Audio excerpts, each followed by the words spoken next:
আসসালামু আলাইকুম এভরিওয়ান। বেলা শেষে তুমি গল্পের চতুর্থ পার্ট। তোমাদের সবাই একটা কথা বলি, আমি কয়দিন পর পরই অসুস্থ হয়ে যাচ্ছি, তাই সবাই তোমরা একটু আমার জন্য দোয়া করবা যেন খুব তাড়াতাড়ি সুস্থ হতে পারি।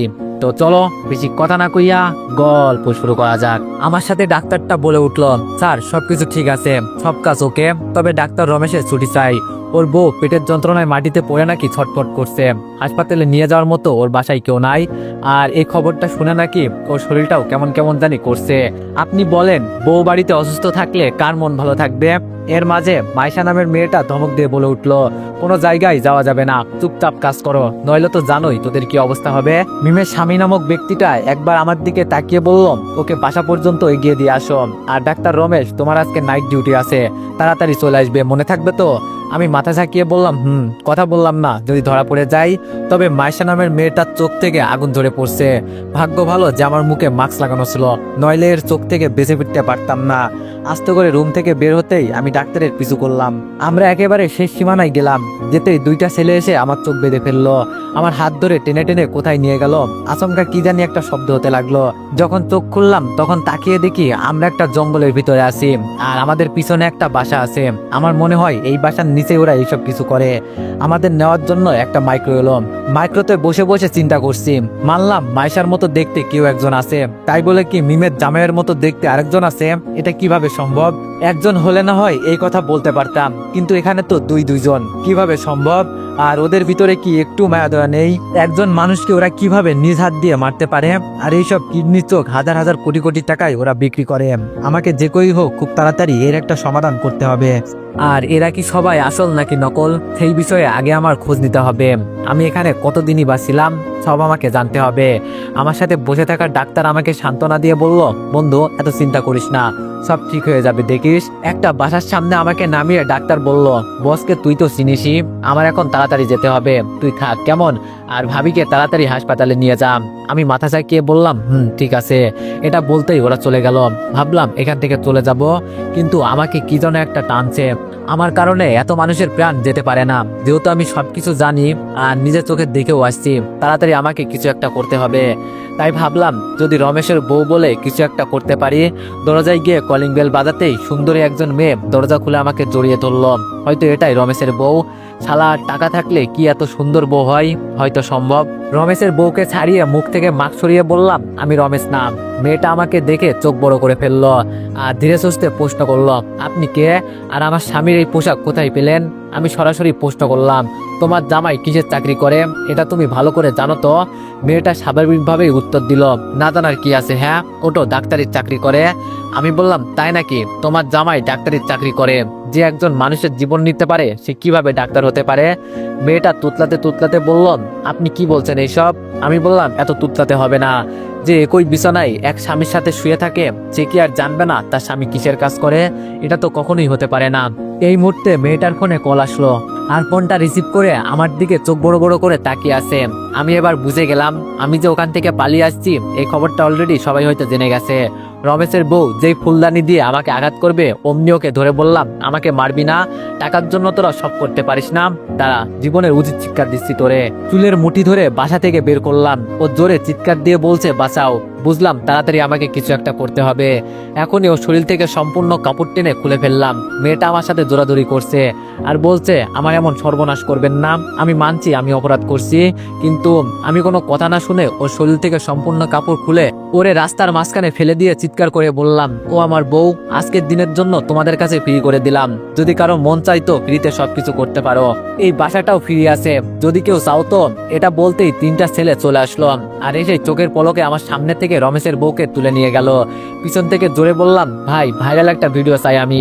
আমার মুখে মাস্ক থাকার কারণে কেউ চিনতে পারে নাই, ভাবছিলাম ওকে মেরে ফেলবো, কিন্তু আমার পক্ষে মানুষ খুন করা কখনোই সম্ভব না। আমি নিজে একজন মানুষে আবার অন্য একজনকে কিভাবে খুন করতে পারি বলেন? তাড়াতাড়ি এখান থেকে সরে গেলাম, নয়তো আবার যদি কেউ চলে আসে তাহলে ধরা খেয়ে যাব। আমাকে একমাত্র যদি কেউ চিনে থাকে তবে সেটা রমেশের বউ, কিন্তু আজকে ওর অবস্থা অনেক খারাপ হয়ে যাবে আর আশা করি আমি ধরা পড়বো না। একটা দোকানে গিয়ে বললাম, ভাই 1 মিনিট কথা বলা যাবে, কিছু টাকা আনার ছিল। দোকানদার বলল, ঠিক আছে বলেন। আপুকে কল দিতেই আপু কল ধরে বলল, কে বলছেন? আমি বললাম, আপু আমি। আপু অনেকটাই আগ্রহ নিয়ে জিজ্ঞেস করলো, ভাই তুই কই? আজ 3 দিন ধরে তুই নিখোঁজ। মাইশার বাবা সহ আমরা সবাই মিলে তোরে খুঁজতেছি, কিন্তু পাই নাই। তুই কই আছিস এখন? আজ 3 দিন ধরে আমি নিখোঁজ, আর আমি নিজেই জানি না। অবশ্য জানবো কিভাবে? আমি তো অজ্ঞান ছিলাম। আমি বললাম, হ্যাঁ আপু, আমি একটু ঢাকায় আসছি একটা ইমার্জেন্সি দরকারে। আপু একটা হেল্প কর না। আপু বলল, যেভাবে বলছিস মনে হচ্ছে জানো আমি তোর জন্য আপু না। আমি বললাম, আচ্ছা সরি। শোন আপু, এই নম্বরে কিছু টাকা দিতে পারবি? আমি এসে তোরে দিয়ে দিব। আমার পকেট মারা হয়েছে। আপু হাসি দিয়ে বলল, আমার কিপটে ভাইয়ের পকেট মারা হয়েছে, সেটা আমার কোনোভাবেই বিশ্বাস হচ্ছে না। আমি বললাম, ধুর, এমনিতেই আসি বিপদে, তুই দিবি কিনা তা বলতো। আপু বলল, দিচ্ছি। ফোনটা কেটে দেওয়ার 2 মিনিট পরই টাকা এসে গেল। এখন আবার বাড়িতে যেতে হবে। টিকিট কেটে বাসে উঠে গেলাম। বসে বসে চিন্তা করছি, আজকে যা দেখলাম তা কি আসলে সত্যি, নাকি আমার চোখের দেখা ভুল? কিন্তু নিজ চোখে যা দেখছি তা তো আর অবিশ্বাস করতে পারি না। আমার মনে হচ্ছে এই সব কিছু আমি একা খুঁজে বের করতে পারবো না, আমার কাউকে দরকার। কিন্তু কাকে এই কথা বলবো? কে আমার কথা বিশ্বাস করবে? একা একা এইসব কাজ করা কখনোই সম্ভব না। আজকে 3 দিন হয়ে গেল। আমি যদি বলি মাইশা ওর বড় বোনের শ্বশুর বাড়িতে, তাহলে কি ভুল হবে? হয়তো না। সবার আগে আমাকে এই খোঁজ নিতে হবে, মাইশা এই 3 দিন কোথায় ছিল। যদি সত্যি সত্যি এটা মাইশা হয়, আমি ওকে ছাড়বো না, কোনোদিনই না। রমেশের বইয়ের থেকেও ওকে আরো বড় শাস্তি দিব। ওরা কিভাবে পারে মানুষের জীবন নিয়ে খেলতে? একটু কি মায়া দেওয়া নাই ওদের ভিতরে? হালকা করে ঘুমিয়ে গেলাম। প্রায় অনেকটা পথ জার্নি করার পর বাজারে চলে আসলাম। বাজার থেকে একটা রিক্সা নিয়ে সরাসরি বাড়িতে চলে গেলাম। বাসার ভিতরে গিয়ে দেখি আম্মু আর আপু বসে বসে রুটি বেলছে। আমাকে দেখতে পেয়ে আম্মু রাগ করে বলল, নবাব সাহেব এসেছে। কাউকে কিছু না বলে ধপ করে কেউ কোথাও চলে যায়। আম্মুর কাছে বসে বললাম, সরি আম্মু, আসলে কি করব বলো, ইমার্জেন্সি একটা দরকার ছিল, আর বস কল করছিল। কি আর করব বলো, পরের আন্ডারে কাজ করি, ওনার কথা তো মানতেই হবে। এই 3 দিন কিছু কাজ করে দিয়ে আসলাম, আরো কয়েকদিন বেশি ছুটি পেলাম। ভালো হয়েছে না বলো? তুবা কিচেন থেকে বের হতে হতে বলল, অনেক ভালো হয়েছে ভাইয়া, কিন্তু তুই আমাদের একটা কল করে এই কথা তো বলতে পারতি। আর তোর ফোন বন্ধ বলছে কেন? আমি বললাম, আর বলিস না আপু, তোরে আমার পকেট মারা হয়েছে। তুই তুবার আম্মুকে বলিস নাই কেন? আচ্ছা আগে গোসল করে আসি, শরীরটা অনেক গরম হয়ে গেছে। আপু আস্তে করে বলল, সেই দিনের মতো কথা বলে এত দেরি করিস না। পেছন থেকে আম্মু বলল, আরেকবার যদি ওই মিমের সাথে তোরে দেখি না, পা ভেঙে গাছে ঝুলিয়ে রাখবো, এটা মনে রাখিস।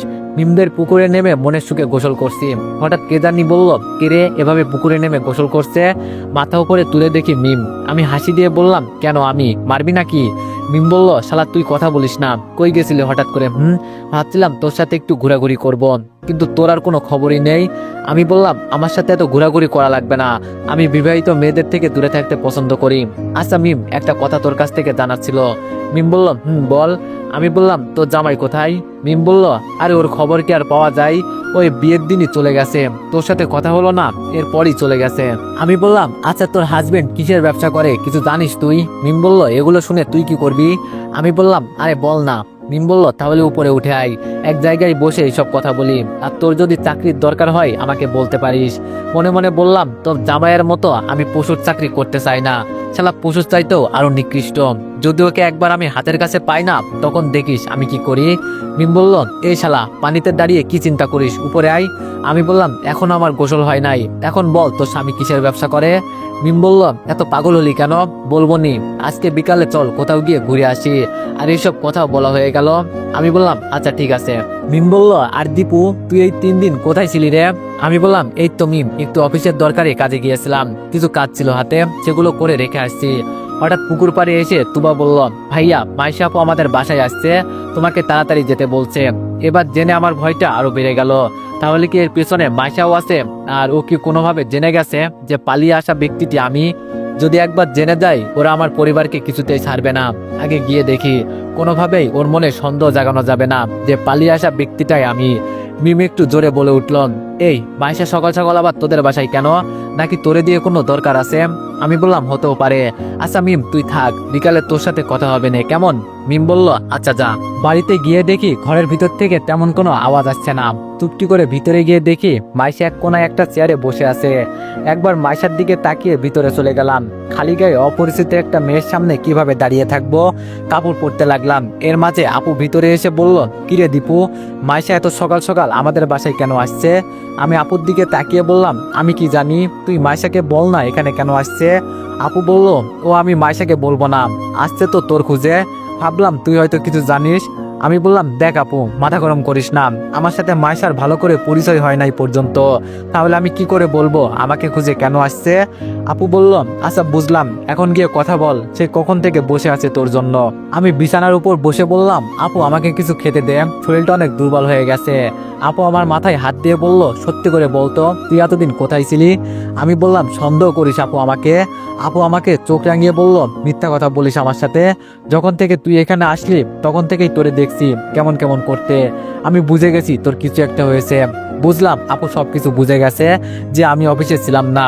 ভাই, আমি মিথ্যা কথা বলে বেশিক্ষণ থাকতে পারি না, সবাই আমাকে কিভাবে যে ধরে ফেলে বুঝি না। আপু জোরে ধমক দিয়ে বলল, আমি তোরে কি বলছি। আমি বললাম, আচ্ছা বোন, সব বলবো, আগে আমাকে কিছু খেতে দে। আপু বলল, আচ্ছা তাহলে তুই বস, আমি তোর জন্য খাবার নিয়ে আসছি। এটা বলতেই আপু চলে গেল। বসে বসে চিন্তা করছি, এটাই কি সেই মাইশা, তার ভিতরে কোনো মায়া দেওয়া নাই। কিন্তু একে দেখে তো আমার এমন লাগছে না, কি শান্তশিষ্ট হয়ে বসে আছে। কি স্যার, আপনার জন্য কি আমার আরো অপেক্ষা করতে হবে? বলেন তাহলে অপেক্ষা করি। রুমের ভিতরে ঢুকে মাইশাই কথাটা বলল।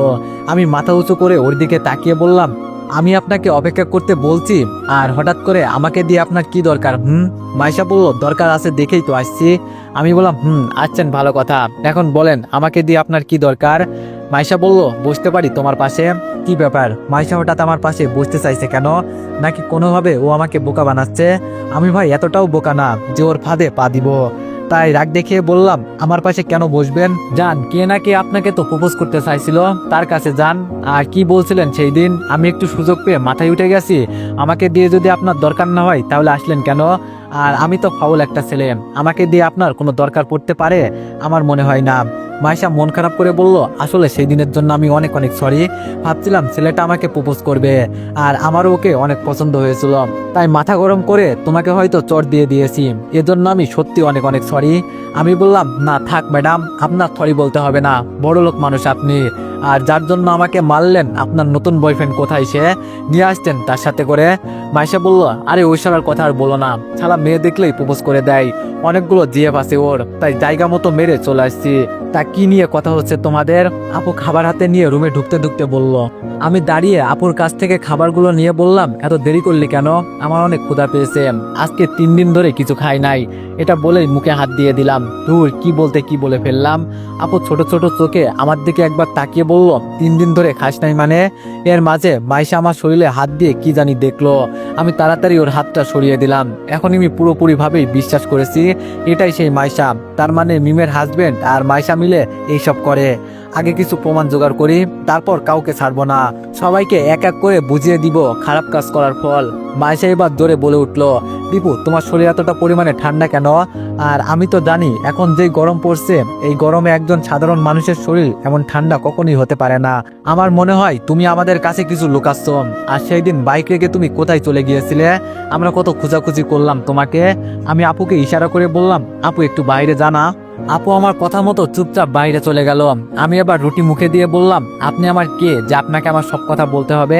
এখন চুপচাপ এখান থেকে চলে যান, বিরক্ত করবেন না আমাকে প্লিজ। মাইশা বলল, মান হয়ে গেছে না তোমার খুব? আমি বললাম, না মান হবে কেন? যেভাবে আমাকে প্রশ্ন করা শুরু করছেন না, মনে হচ্ছে জানো আপনি আমার বিয়ে করা বউ। এটা শুনে মাইশা কিছুক্ষণ চুপচাপ দাঁড়িয়ে রইল।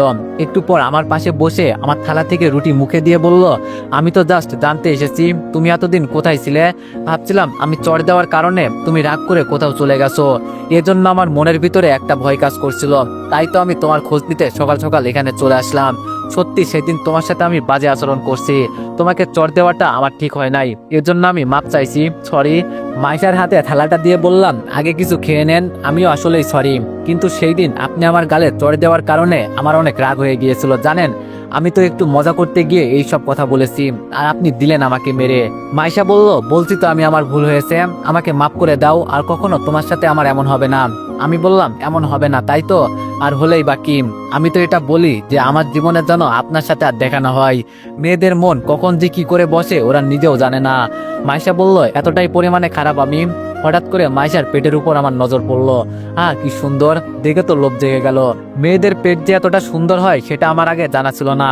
আর যে এক বউ ছিল আমার, ওর দিকে তো একবার ভালো করে তাকিয়েও দেখতে পারি না। তখন তো সারাক্ষণ টাকা নিয়ে চিন্তা থাকতো। আসলে সব দোষ আমার, আমি নিজেই তো মিতুকে ঠিকমতো সময় দিতে পারি নাই, কিন্তু ও তো নিজেকে একটু কন্ট্রোল করতে পারতো। থাক, এইসব কথা আর বলি না। মাইশা শাড়ির আঁচল দিয়ে পেট ঢেকে দিতেই মুখ দিয়ে আপনা আপনি বের হয়ে গেল। থাক না এভাবে, আর একটু দেখি, খুব সুন্দর। মাইশা একটু ঘাবড়ে গিয়ে বলল, মানে কি বলছেন আপনি সুন্দর মানে? মাইশার কথায় আমার হুঁশ আসলো, তাড়াতাড়ি বলে উঠলাম, আরে কিছু না, এমনি বললাম। মাইশা বলল, তাহলে ভালো, এখন চলেন আমাদের বাসায়, বাবা আপনাকে আমার সঙ্গে নিয়ে যেতে বলেছে। আমি বললাম, তোমার আপু কি চলে আসছে শ্বশুর বাড়ি থেকে? মাইশা বলল, আমরা তো একসাথে এসেছি। আমি বললাম, একসাথে এসেছো মানে তুমি কি তোমার আপুর সাথে ছিলে নাকি? মাইশা বলল, কেন, আপনি না সেই দিন আমার সাথে আপুর শ্বশুর বাড়ি গিয়ে কথা বললেন, আর এখনই ভুলে গেলেন? বুঝলাম না ভাই কিছু। ওরে, তাহলে এটা কি সেই মাইশা না? মাইশা যদি এতদিন ওর বোনের সাথে থাকে, তাহলে সেই দিন আমার নিজ চোখে দেখা মেয়েটা কে ছিল? এই মাইশার সাথে আবার ওই মাইশার কোনো সম্পর্ক নেই তো? আরে না, এটা কোনোভাবেই হতে পারে না। ওর আপুর কাছে বললেই তো আমি সবকিছু জানতে পারি, মাইশা কি সত্যি ওর আপুর বাসায় ছিল কিনা। মাইশা বলল, এই যে দীপু সাহেব, আপনি একটু পর পর কি চিন্তা করেন? আমি বললাম, কিছু না, তাহলে চলো তোমার বাবার সাথে দেখা করে আসি। মাইশা বলল, চলেন। সেই কখন থেকে যে আপনার জন্য আমি অপেক্ষা করছি, কিন্তু আপনার কোনো খোঁজ খবরই নাই। রুম থেকে বের হতেই আম্মু বলল, কিরে দীপু, কই যাস? আমি বললাম, এই তো আম্মু, মাইশার সাথে একটু ওদের বাসায় যাব, ওর বাবার নাকি আমাকে দিয়ে কি দরকার আছে। পিছন থেকে আপু বলল, তাড়াতাড়ি চলে আসবি। মাইশাকে নিয়ে হেঁটে হেঁটে বাগান দিয়ে যেতে যেতে বললাম, এই গ্রামের পরিবেশ আমার কাছে খুব ভালো লাগে জানো মাইশা তুমি? মাইশা বলল, আমারও অনেক ভালো লাগে, এজন্য তো 1 মাস পর পর আমাদের গ্রামের বাড়িতে আসি। আমি বললাম, আচ্ছা মাইশা, তোমাকে একটা প্রশ্ন করব। মাইশা বলল, করো। আমি বললাম, তোমার কি কোনো যমজ বোন আছে? এটা বলতেই মাইশা আমার দিকে একটু সন্দেহ দৃষ্টিতে তাকিয়ে বলল, না, কেন? আর হঠাৎ এই কথা বললেন কেন? আমি বললাম, আরে না, এমনি বললাম, বলছি তোমার কোনো যমজ বোন থাকলে খুব ভালোই হতো, তাই বলছি আর কি। ওকে বুঝতে দিলাম না যে আমি কি বলতে চাইছি। মাইশার সাথে ভালো মন্দ কিছু কথা বলতে বলতে মাইশাদের বাসায় চলে আসলাম। কলিং বেল বাজাতেই মাইশার আব্বু এসে দরজা খুলে দিল। আমি ওনাকে দেখে সালাম দিয়ে ভিতরে গিয়ে বসলাম। কিছুক্ষণ পর আঙ্কেল হাতে করে আপেল মুখে দিয়ে খেতে খেতে বলল, তোমাকে আমি কত ভালো মনে করতাম, আর তুমি সেই দিন আমাদের সবাইকে টেনশনে রেখে চলে গেছো, একবারও তো কাউকে ফোন করে কিছু বলতে পারতে নাকি? আমি বললাম, আসলে অনেক অনেক সরি আঙ্কেল, বস ইমার্জেন্সি কল করে বলছে তাড়াতাড়ি না গেলে আমার চাকরি চলে যাবে। এতদিন চাকরির মায়া কি আর ছাড়া যায় বলেন, তাই সবকিছু ফেলে চলে গিয়েছিলাম। আর আপনার বাইকটা আনিয়েছেন কাউকে দিয়ে? আঙ্কেল বলল, তোমাকে খুঁজতে গিয়ে দেখি রাস্তার মাঝখানে বাইক পড়ে আছে। আর এমন চাকরি করা লাগবে না, এটা বাদ দাও, আমার অফিসে ঢুকে পড়ে স্বাধীন মতো চাকরি করতে পারবে, কেউ তোমাকে কিছু বলার সাহস পাবে না। পিছন থেকে মাইশা বলে উঠলো, কার চাকরি চলে যাচ্ছে বাবা? আঙ্কেল বলল, এই তো মা, দীপুর কথা বলছি, ও না গেলে নাকি ওর চাকরি চলে যেত। আমাদের হেড অফিসে যেই পদটা খালি আছে না, ওটা দীপুকে দিয়ে দে। আমি বললাম, আরে না আঙ্কেল, লাগবে না, যদি চাকরি ছেড়ে দিই তাহলে বলবো। মাইশা মুচকে হাসি দিয়ে বলল, চাকরি থাকলে তো ছাড়বে। আঙ্কেল মাইশার দিকে তাকিয়ে বলল, কি বললি মা, বুঝলাম না কিছু। মাইশা বলল, বুড়ো হয়ে যাচ্ছ না বাবা তুমি, তাই এত কিছু বুঝবে না। আর দীপু, তোমার যদি সময় থাকে আমার সাথে ছাদে চলো, আমার তৈরি করা ফুলের বাগানটা দেখাবো। আমি বললাম, আঙ্কেল আপনি তাহলে থাকেন, আমি উপরে আসি।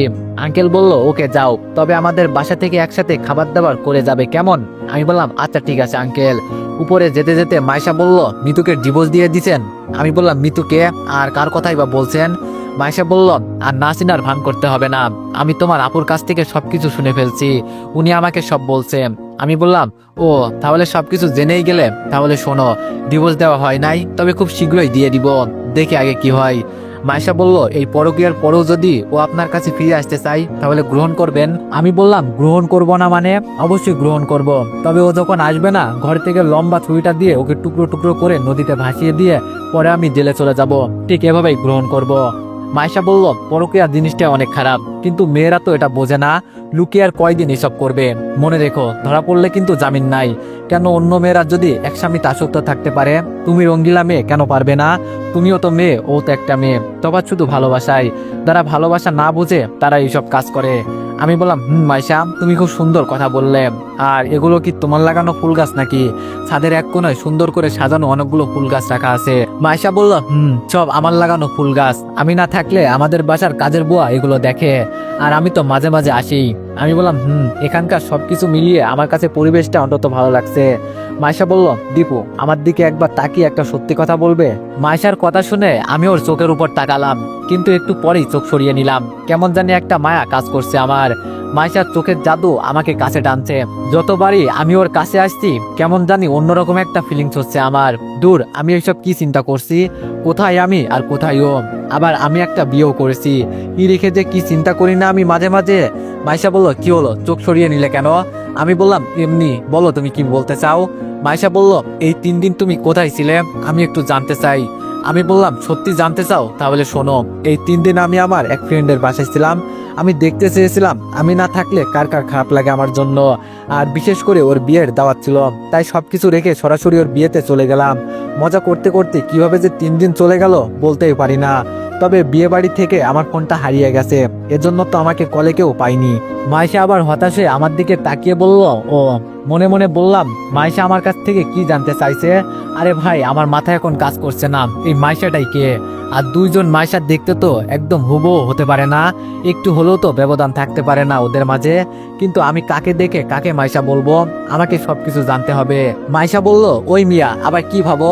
আমি বললাম, কিছু না মাইশা। আচ্ছা আমি তাহলে আজকে আসি, কেমন? মাইশা বলল, দীপু। আমি বললাম, কিছু বলবে কি আবার মাইশা?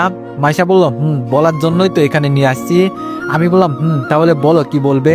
আর সেই কখন থেকে কি বলতে চাও আমি দেখছি, কি বলো না আমাকে বলো। এখানে চলো, ওখানে চলো, যা বলার দরকার তোমার সরাসরি বলে দিলেই তো পারো, এত মনের ভিতরে চেপে রাখতে হবে না। মাইশা বলল, আচ্ছা দীপু, মনে করো হঠাৎ করে তোমাকে একটা মেয়ে প্রপোজ করছে, তুমি কি তাকে না করে দিবে? আমি হাসতে হাসতে বললাম, আমাকে আবার মেয়ে প্রপোজ করবে মাইশা? তোমার কথাটা শুনে আমার হাসি পেয়েছে। যেই মেয়ে জানবে আমার আগে একটা বউ ছিল, সে আর কোনো জন্মেই আমাকে প্রপোজ করবে না। মাইশা বলল, একটা বিয়ে করলে কি হবে? তোমাকে দেখে এখন যে কোনো মেয়ে প্রেমে পড়ে যাবে। আমি বললাম, থাক, আর মজা করতে হবে না, আজকে কালো বলে এভাবে মজা নিচ্ছ। মাইশা বলল, আরে মজা করব কেন, সত্যি বলি, কোনো একদিন তোমাকে একটা মেয়ে প্রপোজ করবে, তখন কিন্তু তাকে তুমি ফিরিয়ে দিও না, আগে থেকেই তোমাকে আমি বলে রাখছি।